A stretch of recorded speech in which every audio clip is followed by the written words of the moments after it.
A month ago. After unsuccessfully convincing Ranu to use the Mega Village, Madanui decides to tell the Glutorian of his past, and the threat of teridax's arrival. Gresh does not believe in Madanui's plan until Madanui convinces him otherwise. After talking with him in the middle of the night of the new threat, and telling him the truth, Ranu decides to believe in Madanui, and the Agorian Glutorian evacuate to a mountain cave. Kina says goodbye to Madanui, and lets Click free. Tahu and Onua attempt to ambush a group of Rakshi, but leave before the ambush can be sprung. The two Tawanuva are informed by an order agent that the Rakshi legions are gathering in the south. Curious of teridax's sudden move, Tahu commands the agent to retrieve any Toa she can find and gather them for a strike against the army.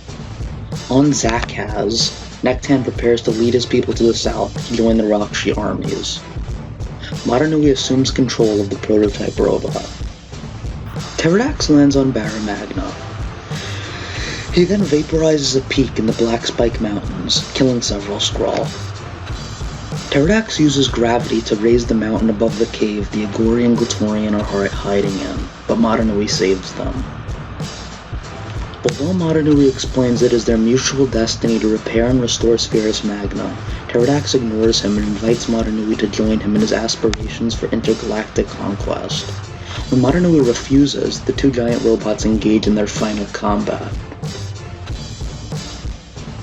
As the robots engage each other in combat, Madanui fires a blast at the Great Spirit's chest. Teridax threateningly reminds Madanui that the inhabitants of the Glutorian universe are put at risk of being hurt as Madanui damages his former body. Madanui resolves to keep fighting, but is quickly put at a disadvantage due to this knowledge. Meanwhile, inside the Matoran universe, Madanui's blow conveys a minor earthquake. Tahu melts a mass of metal falling towards him and Takanuva. He reminds the Toa of Light that they must recruit new Toa on their journey south. The Baraki and their armies begin a march to Metronoi. Every vortex within a keel of the Shattered One's chamber is crushed to fragments, with the Shattered One himself vanishing. Gresh organizes the other Glutorian into shooting Thornax at the feet of the Great Spear robot in an attempt to distract Teridax while he runs towards it, but it does no damage. Gresh's intent is to enter the robot and destroy anything he sees. Teridax fires a blast at the Glutorian that scatters them. A group of Skrull, led by Strontius, watch the robot begin to battle, and decide to enact vengeance upon the distracted Glutorian by battling against them, for the Battle of Roxtus. Teridax's army reaches the robot's foot.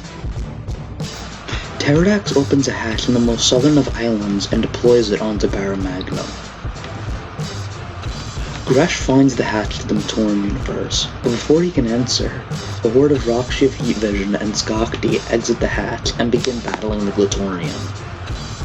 Tahu, behind him an army of Toa, Matoran, Order of Madanui members, and other species fighting for the will of the Great Spirit, reach the hatch and join the Glutorian resisting in the Rakshi and Skakti. Gresh mistakenly considers them enemies, and begins attacking them with his newfound air powers. Takanuva alters his armor to that of a Toa of Ice to be less noticeable. Samet and Teleris journey north together and encounter Metis, who reveals he has lost the ability to dream. Madanui's energies continue to weaken further, and Teridax claims victory over Barra Magna, getting ready to kill Madanui once and for all. Tahu and Takanuva explain to Gresh that they are actually allies, and the Glutorian then joins them. Tahu locates the Mask of Life, who shows him the island of Madanui in a vision before devolving him back to a Tohamada. Initially enraged, Tahu begins to rationalize what has just happened to him. Takanuva then finds Tahu as the Anika creates the golden armor that will stop the Makuta. Teridax notices its creation and fires a burst of energy towards the Toa, scattering the 6 pieces of armor across the battlefield of Barra Magna. Gresh meets Tahu and Takanuva and helps in their search for the golden armor. More Skakti emerge from the hatch and rush into battle. More Toa, including the Toanuva, arrive and fight the Rakshi. The group splits, and Gresh finds a piece of golden armor amongst a group of Skrull. He acquires it after defeating them with his air powers.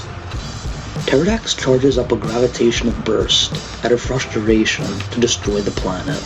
In anger, Madanui furiously intervenes with his lowering power, redirecting the gravity towards Aqua Magna and Boda Magna by directing Teridax's hand upwards towards the moving planets. Teridax, attempting to launch a burst of gravatic energy at Barra Magna. When the attack is redirected at the two planets at the last second by Madanui, pulling them towards Barra Magna, Madanui makes numerous attacks on Teridax, but his strength wears out in his outdated body before he can finish Makuta off. Teridax punches Madanui, knocking him over. Teridax's power, however, draws the two moons to an unstoppable course towards Barra Magna, as their destiny had been planned. A chunk of Aqua Magna breaks off. Takanuva attacks two Rakshi by using his light powers to try and combat their heat vision. When that fails, he has to create an experimental hologram. He then claims the piece of golden armor they had in possession by making them kill each other with their heat vision powers. Tahu and Nektan engage in a fierce duel for a piece. Tahu reigns as a victor and allows the Skakti to live, but melts his armor to the point of immobility. The alternate Teridax and Mazika succeed in killing the Shadow Takanuva, but the antidermis leaks out of Teridax's armor because his armor has been damaged. Madanui continues his battle with Teridax and notices a chunk of falling debris from Aqua Magna. He directs Teridax towards it.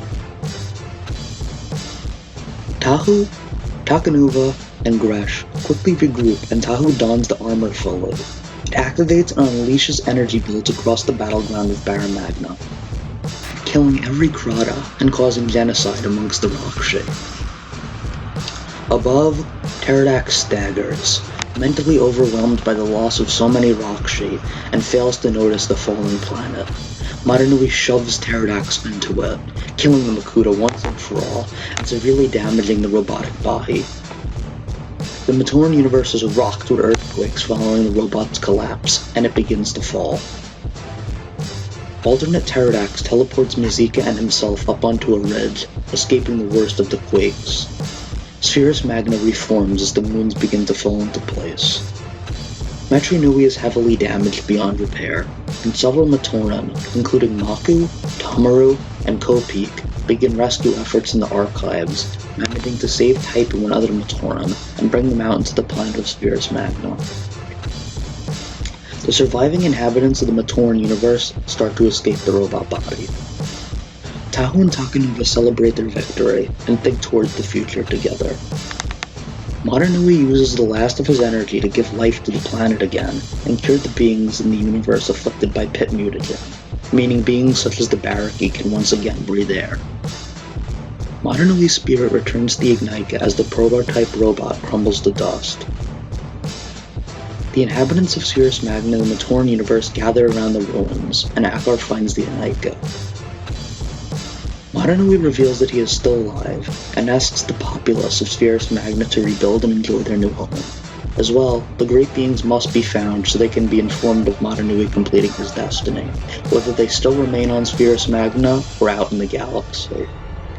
Madanui becomes dormant in the Ignika, and is cradled by Kina. Tahu gives everyone a farewell speech, and leads Spherus Magna into a new dawn.